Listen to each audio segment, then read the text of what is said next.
আপনি একজন আইনজীবী এবং সঙ্গে আছেন একজন ধর্মগুরু এবং একজন মাদ্রাসার প্রতিষ্ঠাতা। দুজন মহান মানুষকে পেয়েছি।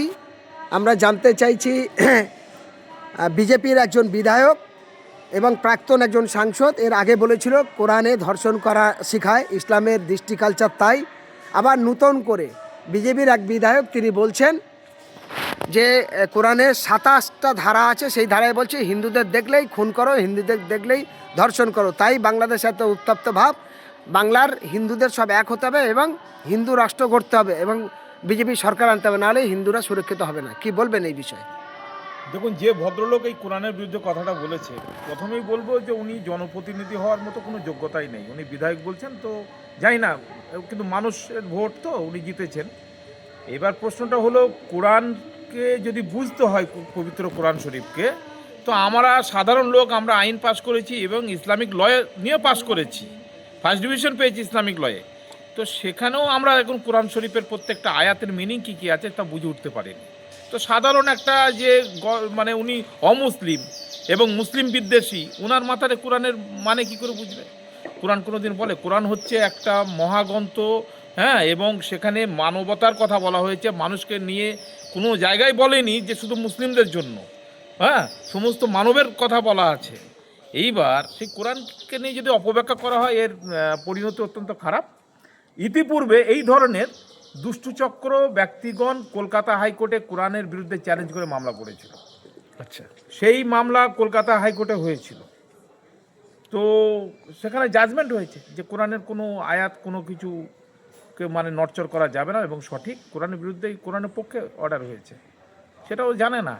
এইসব টেস্ট হয়ে গেছে, এসব পুরনো কথা। এখানে হিন্দুদেরকে খেপানোর জন্য, মুসলিমদের বিরুদ্ধে লাগিয়ে দেওয়ার জন্য। এই জন্যই তো মুসলিম সমাজের আজকে উচিত যে আমাদের একত্রিত হয়ে, আমাদের মুসলিমদের মধ্যেও বিভিন্ন বিভেদ আছে, সেই সুযোগগুলোকেও কাজে লাগাচ্ছে।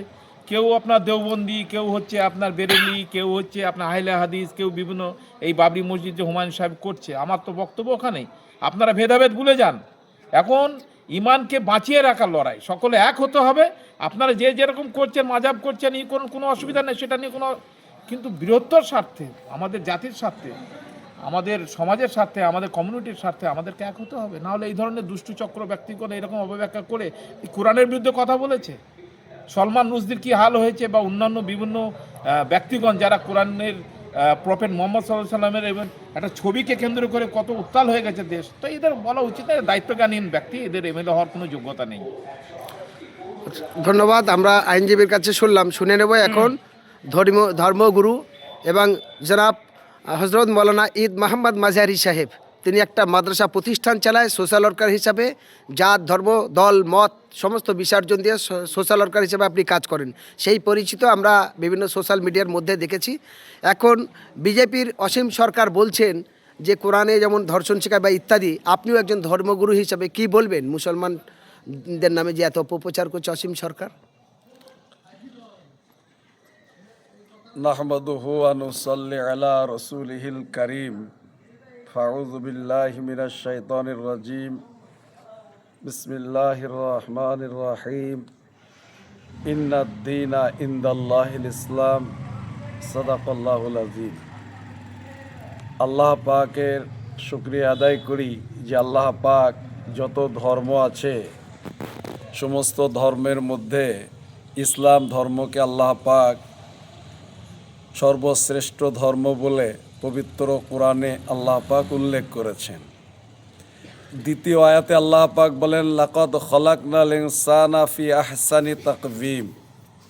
আল্লাহ পাক মানব জাতিকে, এখানে হিন্দু, মুসলিম, খ্রিস্টান, বৌদ্ধ, জাতি, ধর্ম, বর্ণ নির্বিশেষে যাদের নাম মানব, মানুষ, তাদেরকে আল্লাহ পাক কুল কায়নাতের মধ্যে শ্রেষ্ঠ করে দুনিয়ার বুকে পাঠিয়েছেন।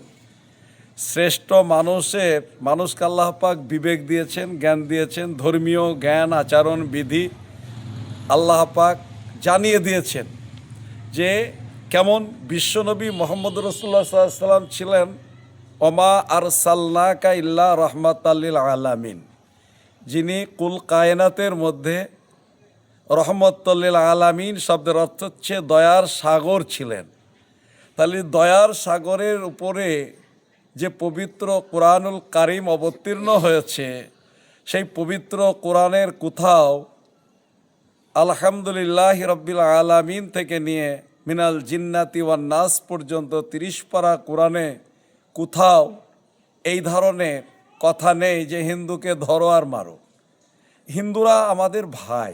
নবী করিম সাল্লাল্লাহু আলাইহি সাল্লাম সম্প্রীতি শিক্ষা দিয়েছেন। নবী করিম সাল্লাল্লাহু আলাইহি সাল্লাম ইহুদির পায়খানা পরিষ্কার করেছেন।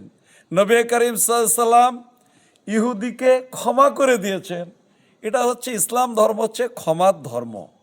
অসীম সরকার ওনাদের মাথায় এখন কাজ করছে না। এসআইআর নিয়ে ওনারা মাতোয়া সম্প্রদায়ের মানুষকে বলেছিলেন, তোমরা সিএ আইন পাস হয়ে গেছে, তোমাদের কোনো অসুবিধা নেই, তোমরা এদেশের নাগরিক। কিন্তু মহামান্য সুপ্রিম কোর্ট বলেছেন, ভোট দেওয়ার আগে তুমি যে নাগরিকতা এখানে এই দেশের নাগরিক, তোমাকে সেটা প্রমাণ করতে হবে।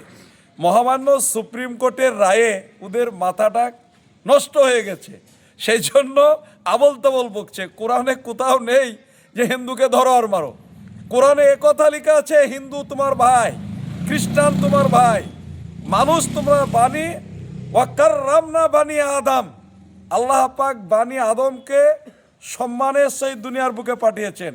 আর আদম আলাইহিস সালাম শ্রীলঙ্কায় আল্লাহ পাক আদম আলাইহিস সালামকে সারা পৃথিবীর সর্বপ্রথম যিনি মানব, তাকে এই ভারতের বুকে পাঠিয়েছিলেন।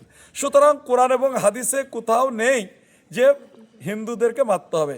সম্প্রীতির কথা আছে কোরআনে, হাদিসে সম্প্রীতির কথা আছে।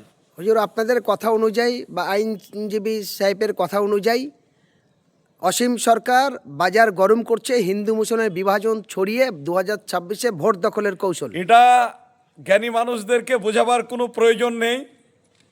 তৃণমূল এবং বিজেপি এরা জনগণকে ধর্মের ভিত্তিতে সুরসুরি দেওয়ার চেষ্টা করছে। মানে তৃণমূল সরকার চাচ্ছে পশ্চিমবঙ্গে আমি থাকি, মুসলমানদেরকে রাখা খুবই সহজ হয়ে যাবে। আর বিজেপি সরকারও চাচ্ছে যে এখানে দিদির সাথে একটা সেটিং হয়ে থাকলে আমার কেন্দ্রের রাজটা চলবে। দিদি মোদি একই জিনিস, কেউ আরএসএসের দুর্গা, কেউ আরএসএসের রানী, কেউ আরএসএসের কথা অনুযায়ী দেশ চালাচ্ছে। পার্থক্য কিচ্ছু নয়। মুসলিম সমাজের কাছে আবেদন, আমি বারবার বলছি, এখনও বলছি, এক বিন্দু রক্ত শরীরের মধ্যে থাকলে বলবো দুটো পার্টিকে বর্জন করলে দেশ ভালো চলবে। আমরা দুই মহান মানুষের সঙ্গে পেয়েছি। আমি লাস্ট একটু আইনজীবী সাহেবের কাছে যাব। মৌলানা জনাব হাবিবুর রহমান সাহেব, কলকাতা হাইকোর্টের বিশিষ্ট আইনজীবী, যিনি বাবরি মসজিদের রায়কেও জিতিয়েছেন। তার কাছে শেষ প্রশ্ন, স্যার আপনাদের কাছে তো হিন্দু মুসলমান দলিত আদিবাসী সমস্ত মানুষ সমস্যায় পড়লেই আইনের দ্বারস্থ হতে গেলে, আদালতে গেলে তখন আপনাদের প্রয়োজন হয়। এবং বাংলার বিভিন্ন জাতের, বিভিন্ন ভাষা, বিভিন্ন স্তরের মানুষ আছে, সবার ক্ষেত্রে আপনার অসীমবাবুর যে কথাবার্তা, বিজেপির নেতা, সেই ক্ষেত্রে 2026 নির্বাচনে সুষ্ঠু করার জন্য বা মানুষের সুস্থ সরলভাবে বেঁচে থাকার জন্য আপনার বার্তা কি হতে পারে? এই অসীম সরকার মানে ওই হরিণঘাটার এমএলএ ওই ভদ্রলোক নাকি? স্যার, আরে উনি তো ওই বাউল গান টান করে বেড়ায়, অশিক্ষিত মূর্খ লোক। ওনার কথা বাদে, ওনার আমি অনেক বক্তব্য শুনেছি। ওনাকে কাটোয়া লোকসভায় দাঁড়িয়েছিলেন উনি, মনে হয় ওনাকে মানুষ বর্জন করেছে। উনি মুসলিম বিদ্বেষী। যারা বাউল সংস্কৃতি জগতের লোক, তো তাদের এইরকমভাবে তাদের মনোভাব, তাদের মন এত নোংরা হতে পারে, এটা আমি মানি না। যারা সংস্কৃতি জগৎ, কালচারাল ব্যক্তি, শিক্ষিত ব্যক্তি, তারা, তিনি তো একটা মানে কি বলবো, ফালতু লোক আমি বলবো আমার চোখে। এনারা এরকম বলা উচিত হয়নি, বয়সও হয়েছে ভদ্রলোক। হ্যাঁ, তো আর আমরা যেরকম আমাদের এই বহু ধর্মের দেশ, এখানে হিন্দু, মুসলিম, জৈন, খ্রিস্টান, আমরা সকলে একে একে বাস করি। আমার যে ক্লায়েন্ট, আমার ক্লায়েন্টের 70% ক্লায়েন্ট হচ্ছে হিন্দু, এবং ওই কিছু কিছু ক্লায়েন্ট আছে যারা বিজেপির মেম্বার, হ্যাঁ, বিজেপি পঞ্চায়েতের মেম্বার। তো আমার জাতপাতের কোনো ব্যাপার নেই, এবং তাদেরকেও আমরা প্রশ্ন করে দেখেছি, তাদের মনেও কিছু নাই, কিন্তু তাদেরকে ব্যবহার করা হচ্ছে। সাধারণ জনগণকে হিন্দু মুসলিম বিভাজন করে ব্যবহার করা হচ্ছে। তো এটা ব্যাপার কিছু নয়, এই ধরনের লোকের কোনো ফালতু কথা। ধন্যবাদ।